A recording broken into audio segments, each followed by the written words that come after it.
우리가 이 교회 생활, 신앙생활 하면서 상처받는다는 얘기를 참 많이 합니다. 나 상처받았어.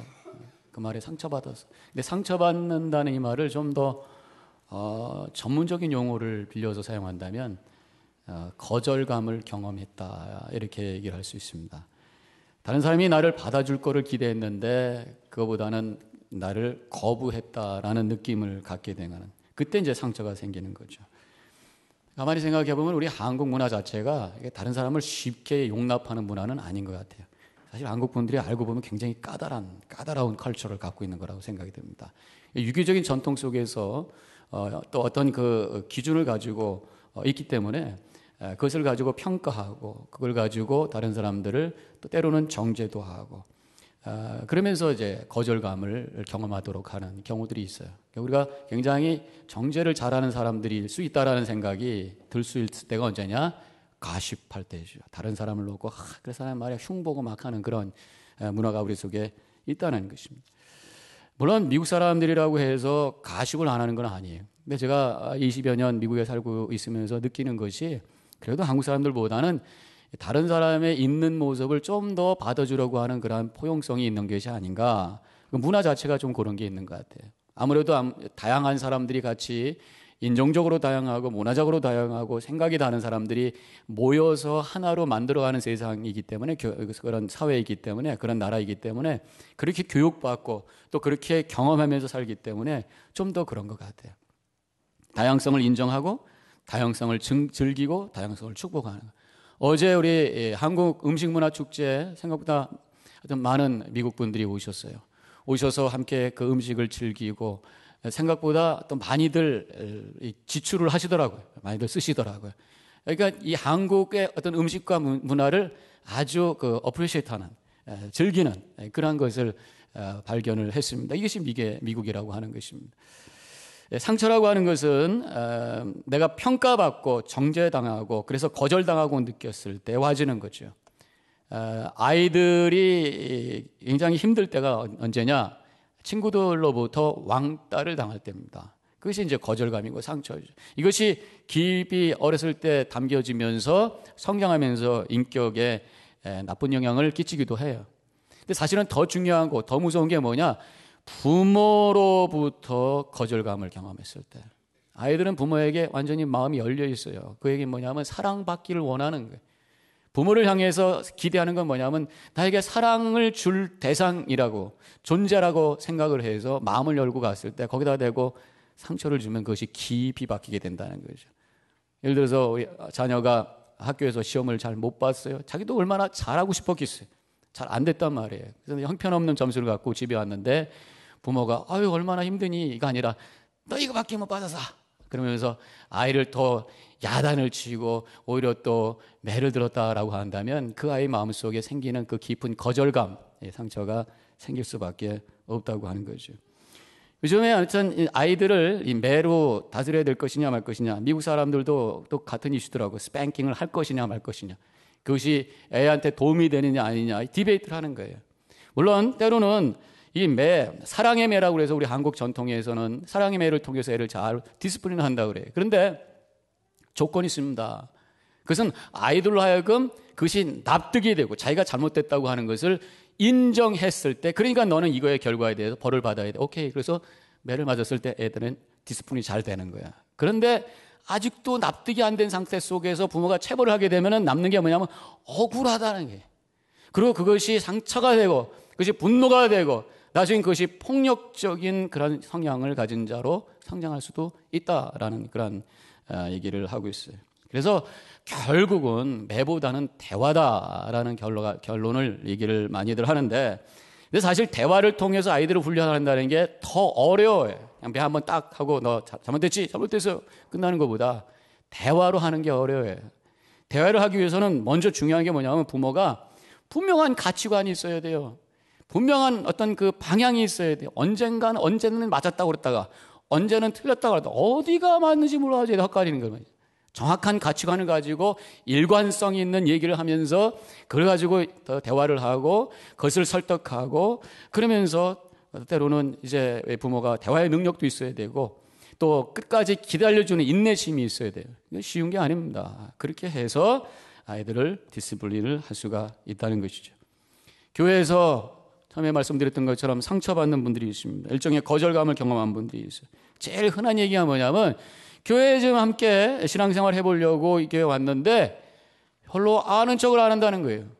별로 인사해 주지 않는다는 것입니다.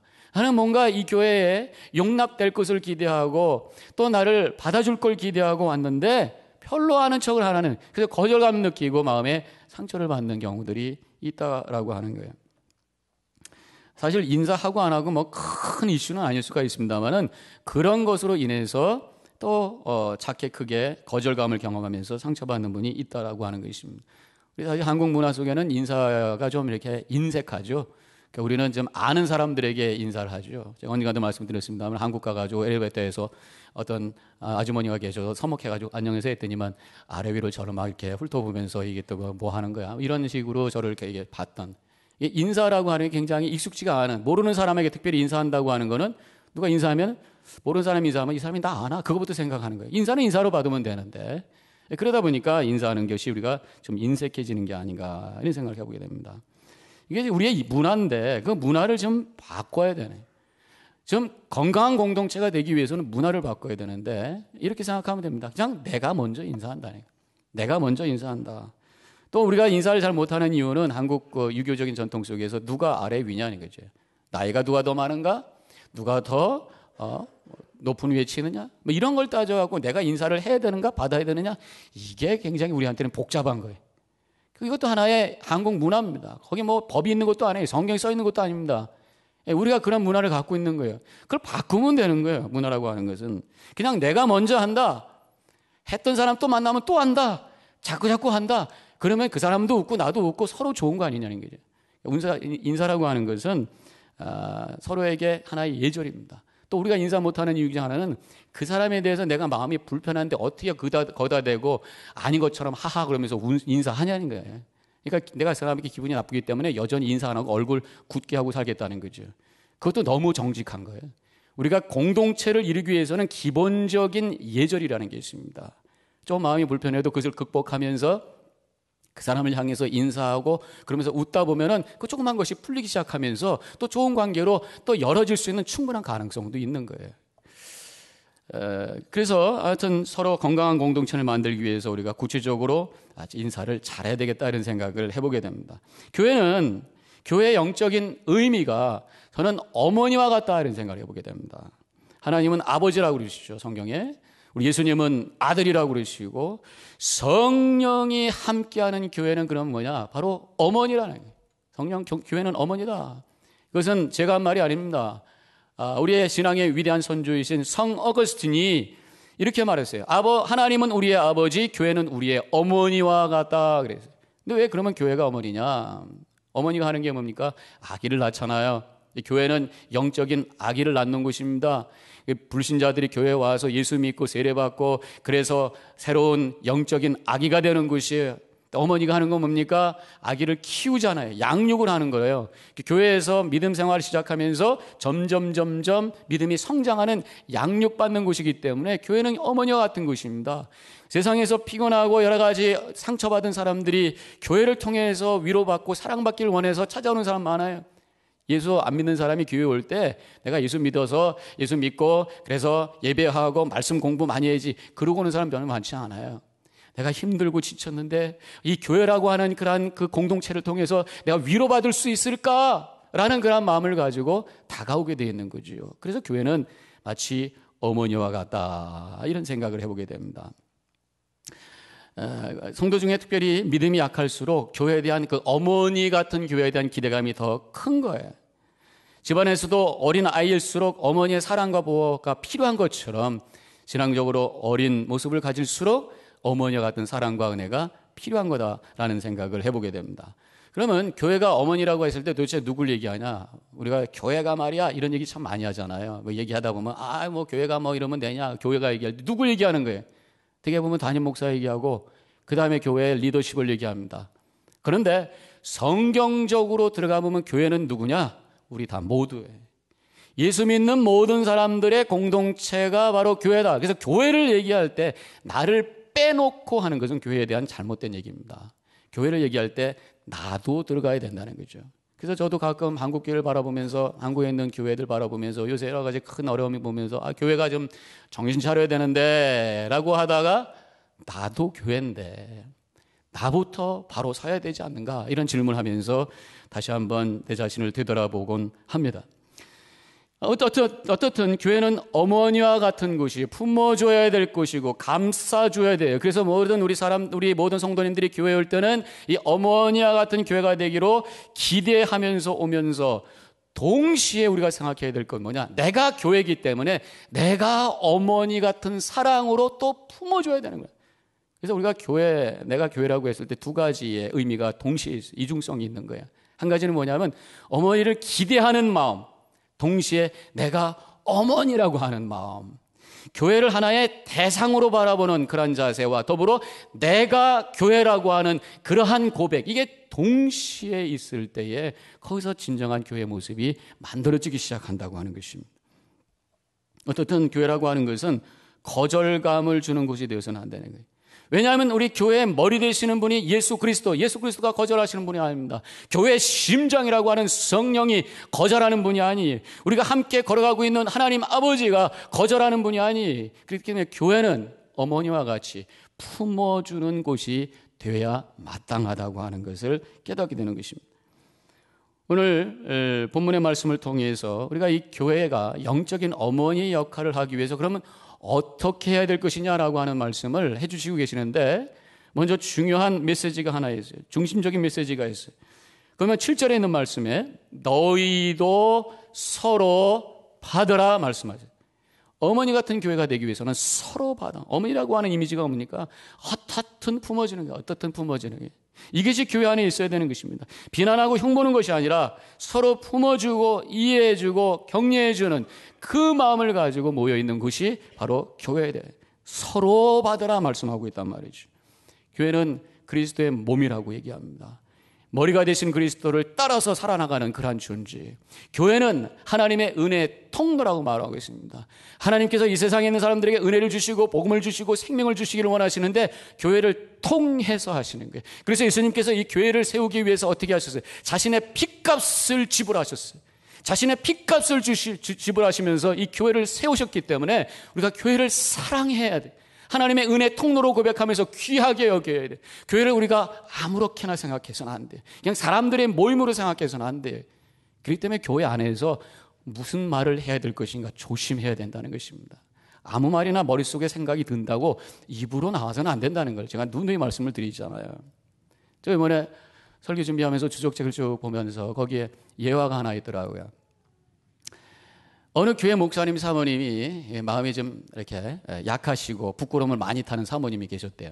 그래서 목사님하고 같이 신방을 가는데 별로 대화가 없으시고 구석에서 조용히만 앉아 계시는 거예요. 그래서 같이 가신 집사님 중에 한 분이 사모님 이게 신방 가셔서 그냥 가만히만 계시지 마시고 이 가정을 위해서 뭔가 좀 칭찬 한번 해보세요. 그래서 좋다고 생각이 들었어요, 사모님이. 그래가지고 이제 그 다음 집에 갔어요. 이 집 좀 칭찬을 해야지. 둘이 뭔 들으면 하는데 너무 가난하게 살아가지고 칭찬할 게 없네. 그래도 가만히 보니까 식탁보가 이 술 올라가지고 아주 이쁘게 만들어 놓은 거예요. 그래가지고 식탁보를 만지면서 아유 집사님 식탁보 참 이쁘게 잘 만드셨다. 그리고 칭찬을 잔뜩 했어요. 그리고 이제 다른 데 돌아다니다가 집에 왔더니 그 식탁보가 집 앞에 와 있는 거예요.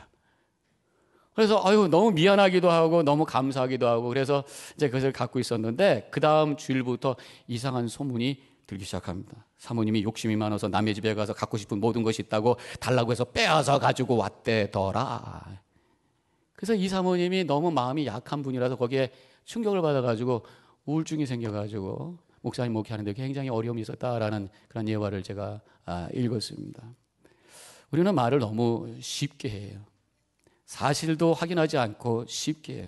이 말이 상대방에게 어떻게 영향을 끼칠 것인가에 대해 생각하지 않고 내 느낌, 내 편한 대로 얘기해요. 그러다가 이것이 상처가 되고 거절감을 경험하고 그러면서 그 영혼에 깊은 아픔을 주는 경우들이 얼마나 많은지 모릅니다. 어머니 같은 교회를 만들기 위해서는 우리가 함부로 말을 해서는 안 된다고 하는 것이죠. 자, 그래서 오늘 말씀 좀 더 구체적으로 서로 받으라고 하셨고 서로 받기 위해서 그러면 우리가 어떻게 해야 되겠느냐, 구체적으로 세 가지의 메시지를 오늘 말씀을 통해서 받게 돼요. 첫 번째는 먼저 믿음이 약한 자를 돌보라 말씀하고 있습니다. 1절에 있는 말씀을 우리 같이 함께 읽겠어요. 믿음이 강한 우리는 마땅히 믿음이 약한 자의 약점을 담당하고 자기를 기쁘게 아니할 것이라 그랬습니다. 믿음이 약한 자의 약점을 받으라. 믿음이 약한 자를 그 부족함을 이해하고 받아줘야 된다. 그래서 우리 교회의 초점은 믿음이 좀 약한, 믿음이 좀 어린 사람을 향해서 좀 더 배려하고 좀 더 인내하고 좀 더 받아주려고 하는 그런 마음들이 여기저기 많이 있어야 돼요. 집을 가만히 보면, 가정을 보면은 제일 어린아이에다가 초점을 맞춥니다. 특별히 갓 태어난 아이, 뭐 집안이 완전히 개 중심으로 가죠. 저도 보니까 결혼하자마자 한 1년 동안은 아기가 없었어요. 그때는 뭐 결혼한 건지 아직도 데이트하는 건지 차이는 그냥 따로 자다가 집에서 같이 잔다는 것밖에 다른 게 없더라고요. 데이트하면 똑같아. 근데 아기가 딱 나오니까 그때부터는 다 아기 중심이에요. 텔레비를 봐도 만화 영화 봐야지, 영화를 봐도 만화 영화를 봐야지, 또 뭐 살아가도 장당함 살아가야지. 완전히 애 중심으로 바뀌는 거예요. 그리고 제가 사진을 한번 봤는데 우리 아들이 태어나고 나서 그 아들을 이제 목욕을 시키는데 손이 6개야. 사진에 보니까 우리 부모님 2분에다가 저희 아내 2, 여기서 아내 손이 2이라고요. 2 해가지고 손이 6개가 들어가 있어요. 저는 사진 찍고 그 아기 하나를 그냥 돌보기 위해서 온 가족들이 그냥 들썩들썩하고 떠썩거리는 그런 모습. 어린아이다 초점을 맞추는 거예요. 우리 교회도 마찬가지입니다. 어머니 같은 교회가 되기 위해서는 좀 어린아이와 같다. 때로는 힘들어요. 애들이 뭐 성숙해가지고 어머니 안녕하십니까 그럽니까? 그냥 막 오줌 싸고 똥 싸고 막 마음대로 돌아다니면서 막 힘들게 하잖아요. 그렇지만 어머니의 마음은 뭐야? 개를 중심으로 가정이 돌아가고 개를 돌보기 위해서 애를 쓰는 거죠. 그래서 믿음 생활하다 우리 교회 공동체도 보면은 어린애 같은 믿음이 있어요. 특징이 뭡니까? 감사보다는 요구가 많고 책임을 지려고 하는 것보다는 불평이 많고, 그러면서 때로는 상처도 주고 섭섭한 얘기하고 다른 사람 비난하고, 이게 어린아이의 신앙의 모습이란 말이에요. 아직도 믿음이 부족한 모습이란 말이죠. 그렇지만 컷을 받아주는 그런 마음이 교회 안에 있어야 된다는 것입니다. 오히려 불평하고 또 어떤 힘든 얘기하고 하는 그런 것이 우리의 귀로는 내가 사랑이 필요합니다, 돌봄이 필요해요, 내가 더 성장하고 싶어요 라고 하는 메시지를 우리가 들으면서 받아주고 또 케어할 수 있는 그런 마음이 우리 가운데 있어야 되는 거예요. 그래서 우리가 때로는 우리의 마음을 힘들게 하는 그런 분들, 또 말을 또 함부로 해가지고 힘들게 하는 그런 경우, 우리가 거기서 상처를 받는 것이 아니라 영적으로 아직 어리구나, 사랑이 더 필요하구나 하면서 위에서 기도해주고, 그래서 하나님의 사랑을 나눠줄 수 있는 그런 마음을 가져야 된다고 하는 말씀이 바로 오늘 본문의 말씀인 것입니다. 그런데 오늘 1절의 말씀에 보니까 그렇게 믿음이 어리고 약한 사람을, 그 약점을 받아주기 위해서 쉬운 게 아니라는 거예요. 자신을 기쁘게 아니할 것이라 그랬어요. 근데 우리가 믿음 생활하면서 나 은혜 많이 받고 나 기쁘고 이것만 생각해가지고는 교회가 아름다운 어머니 같은 교회가 될 수가 없다는 것이죠. 오히려 때로는 또 나를 힘들게 하고 말을 함부로 해서 내 마음을 힘들게 하더라도 그것을 받아주면서 또 인내하면서 기다릴 수 있는 그러한 성숙함이 필요하다는 거예요. 그래서 저는 그것을 일종의 십자가다 이렇게 고백을 할 수 있습니다. 그래서 오늘 말씀에 보니까 두 번째로 인내가 필요하다라고 말씀하고 있습니다. 이런 어머니 같은 교회, 이렇게 믿음이 연약한 자들을 받아주기 위해서 우리가 필요한 게 뭐냐? 인내라는 거예요. 4절에 있는 말씀을 우리 같이 함께 읽겠습니다. 시작. 우리의 교훈을 위하여 기록된 것이니 우리로 하여금 인내로 또는 성경의 위로로 소망을 가지게 함이라. 인내로, 위로로 그랬어요. 인내와 위로가 필요하다. 이 어린아이 믿음을 가진 사람들을 우리가 돌보기 위해서는 인내와 위로가 필요하다. 우리의 교훈을 위하여 기록된 것이지, 그 교훈이 뭐냐? 시편 69편 9절에 있는 말씀을 3절에서 인용하고 있는데, 주를 비방하는 자들의 비방이 내게 미쳤나이다. 나를 비방하고 나를 힘들게 하는 그러한 사람들이 있습니다 하면서 탄식하고 있는 그 시편 기자의 고백인데, 우리가 믿음이 어린 사람들을 돌보다 보면은 마음이 이렇게 힘들 때가 있다는 것이죠. 그것을 우리가 받아주고 그것을 기다려주고 인내해야 된다라는 말씀을 이 구절에서 하고 계신 거예요. 이 불신이라고 하는 거, 믿음이 약하다라고 하는 것은 아직 믿음이 제대로 서 있지 못하는 거죠. 거기는 불신이 있는 거예요. 하나님을 불신하고 또 사람을 불신합니다. 근데 우리 가운데 이 불신이 있을 때 참 힘들어요. 이 불신이라고 하는 것은 사람의 힘으로 바꾸기 참 힘들어요. 성령께서 역사하시지 않고서는 안 됩니다. 유대교 지도자들 예수님을 쫓아다니면서 예수님을 불신하다 보니까 집요하게 쫓아다니면서 예수님의 마음을 아프게 했어요. 비난을 했어요. 그래서 불신을 갖고 대하는 사람 참 힘듭니다. 예수를 안 믿겠다고 결정한 사람 아무리 기적을 행해도 안 믿는 거예요. 우리 주변에 보면은 사람을 향해서도 안 믿겠다고 결정한 사람 아무리 설명해줘도 증거를 대줘도 안 믿는 사람은 안 믿는 거예요. 아까 그 사모님도 언제 본인이 뭐 그렇게 했겠어요? 아니라고 얘기해도 누가 그걸 안 믿으니까 계속 그런 얘기가 나왔겠죠. 제가 지난 화요일 날 목사님들 모임에서 이 불신에 대한 얘기를 하다가 어떤 목사님 한 분이 한국의 타블로, 저는 잘 모르는데 타블로라는 그 가수 얘기를 하더라고요. 그 랩송을 부르는 가수인데 캐나다 1.2세 그 교포 1.5세인데 한국에 가서 이제 히트를 친 거죠. 그래서 유명한 가수가 됐는데 유명해지면 또 반대로 시샘하는 사람들이 생겨가지고 막 이렇게 사람들을 이렇게 공격하는 사람들이 생겨요. 거기에 타진요라고 하는 카페가 생겼대요. 타블로야 뭡니까 이게 타블로에게 진실을 요구한다. 첫 글자를 가지고 타진요 해가지고 카페를 만들어가지고 타블로의 이 학력이 위조됐다. 그래가지고 막 거기서 욕을 하고 하는 그 카페가 만들어진 다음에 이 30만 명의 사람들이 거기를 조인했다는 거야. 그러면서 막 욕을 하고 거짓말이라고 얘기하다 보니까 그래서 안 되겠다 싶어서 학교 졸업장 갖다 대도 그건 거짓말이라고 그러고 또 트랜스크립트 갖다가 줘도 그것도 거짓말이라고 그러고 그래서 안 되겠으니까 동영상을 찍어가지고 거기 직원 가지고 얘기하니까 돈 받아가지고 거기 연극하는 거라고 그러고 친구들 선배 후배 그래서 얘가 학교를 다니는데 뭐 얘기해도 안 믿는 거예요. 안 믿겠다고 결정한 사람도 안 믿는 거예요. 그러니까 나중에 그 부모님들이 너무 스트레스를 받아가지고 화병이 생겨져가지고 어머니 돌아가시고 사업은 다 무너지고 그래서 이 타블로가 너무 화가 나가지고 결국 형사 고발을 하게 돼서 카페 만든 사람들이 잡혀 들어가게 됐대요. 그래서 이제 없어졌는가 생각했는데 또 최근에 타진요 해서 야 타블로 네가 끝났다고 생각하면 착각이다 하면서 다시 또 시작한대. 안 믿겠다고 결정한 사람들은 여전히 아무리 증거를 대도 이 불신이라는 게 이렇게 무서워. 불신이라는 건 정말 성령께서 역사하지 않고서는 참 바꾸기 힘들다고 하는 거예요. 근데 이제 이 타블로 얘기를 가지고 심리학자들이 하는 얘기가 뭐냐면 저런 사람들은 사실 또 진실 거짓 상관없다는 것입니다. 그저 욕할 대상을 찾을 뿐이라는 것이죠. 불신하기로 결정한 사람, 불평하기로 욕하기로 결정한 사람 막을 길이 없다라는 것이죠.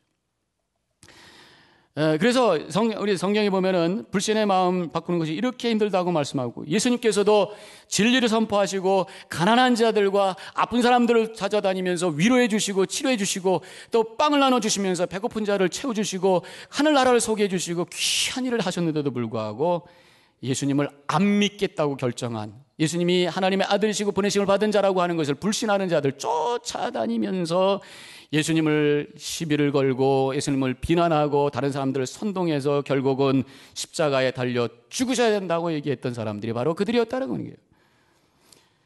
주변에 이렇게 교회들 보면은 많은 교회들이 막 이렇게 깨지고 터지고 여러 가지 문제가 생기는 경우들 봅니다. 그때 보면은 오해가 생겨요. 근데 그 오해를 풀어가는 과정에서 믿지를 않는 거예요. 이 불신이라고 하는 것이 해결이 되지 않습니다. 그러면서 계속해서 비난하고 계속해서 공격하다가 깨지고 나눠지는 경우들이 얼마나 많은지 몰라요. 그래서 인내가 필요하다. 그래서 십자가가 필요하다는 것이. 5절에 이런 말씀이 있습니다. 이제 인내와 위로의 하나님이 너희로 그리스도 예수를 본받아 서로 뜻이 같게 하여 주사. 그리스도를 본받아 뜻이 같게. 그리스도를 본받으라는 게 뭐예요? 예수님께서 하신 일이 십자가를 진 거예요. 인내가 필요하다는 말씀하고 있는 것입니다. 부모의 마음이 그런 거 아닙니까? 우리 티네이저 키우시는 부모님들 계시겠습니다만 물론 착하고 말 잘 듣는 티네이저도 있습니다만 또 개 중에는 보면은 아주 삐딱하게 말 안 듣고 애들마다 그 지나가는 과정이 달라요. 그런데 이 티네이저들이 그렇게 엄마 아빠를 힘들게 해도 어떻게 해요? 그렇다고 걔들하고 뭐 맞서서 어떻게 할 거예요? 그냥 기다려주는 거예요. 가슴에 못이 박혀도 끝까지 인내해주고 기다려줄 때 나중에 다시 돌아오게 되는 것을 보게 됩니다. 마찬가지로 우리가 교회 사역을 하면서 뒤에서 누가 또 뭐라고 할 때도 있어요. 앞에서 열심히 하니까 칭찬해 주는 사람도 있지만 그게 뭐야 얘기하는 사람도 있습니다. 그래서 어떤 분은 나는 아예 다른 사람에게 그런 얘기 듣기 싫어서 앞에 안 나간다고 해요. 그러나 교회는 뭔가 누군가 책임을 져야 되고 또 앞장서서 같이 사역을 해야 되는 거잖아요. 그런데 앞에 나가다 보면 칭찬하는 사람도 있지만 비난하는 사람도 있어요. 제가 목회자로서 열심히 목회를 합니다. 잘했다고 격려해 주는 분도 있지만 불편한 얘기도 하는 분들도 있어요.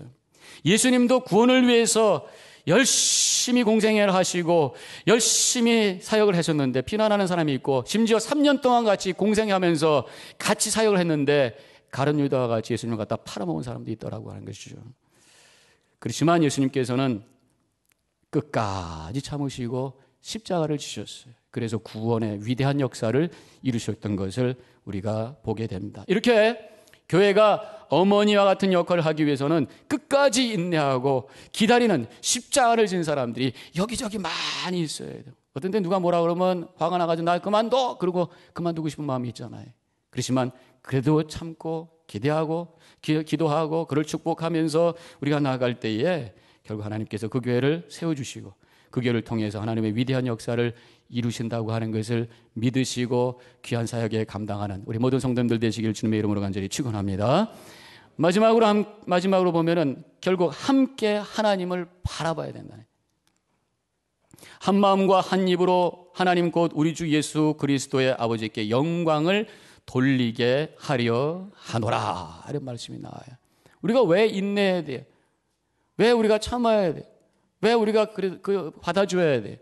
하나님께 영광 되기 위해서 어머니와 같은 교회로 세워서 그래서 그 교회를 통해 하나님의 뜻으로 쓰임받는 그런 교회가 될 수 있도록 하는 것이 결국 하나님께 영광 되기 때문에 사도 바울이 그랬습니다. 우리가 먹든지 마시든지 하나님의 영광을 위해서 하라.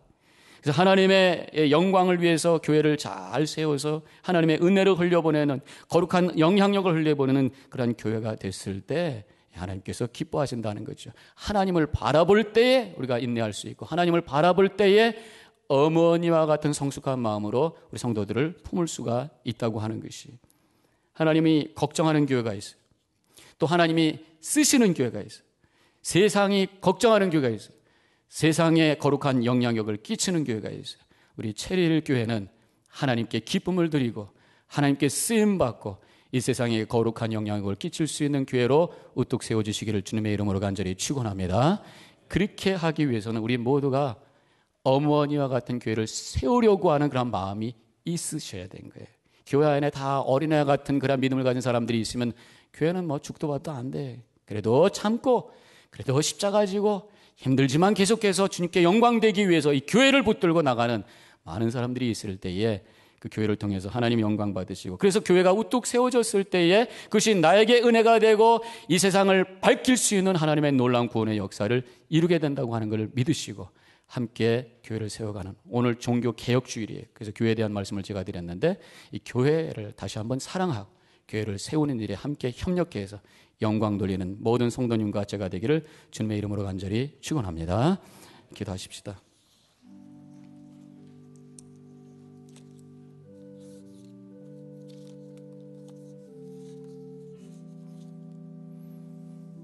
오늘 이 말씀을 생각하면서 내가 믿음이 약한 모습을 가진 어린아이 모습인가 아니면 어머니 같은 교회로 세워가는 일에 쓰임받을 수 있는 그런 성숙한 믿음의 소유자인가 한번 되돌아보시기 바랍니다. 예수님께서 핏값을 주고 사신 이 귀한 교회를 통해서 하나님의 은혜를 흘려보낼 수 있도록 우리가 한 사람 한 사람이 성숙한 신앙의 모습을 가져야 될 줄로 믿습니다. 되돌아보시고 결단하는 시간이 되시기를 바라겠습니다.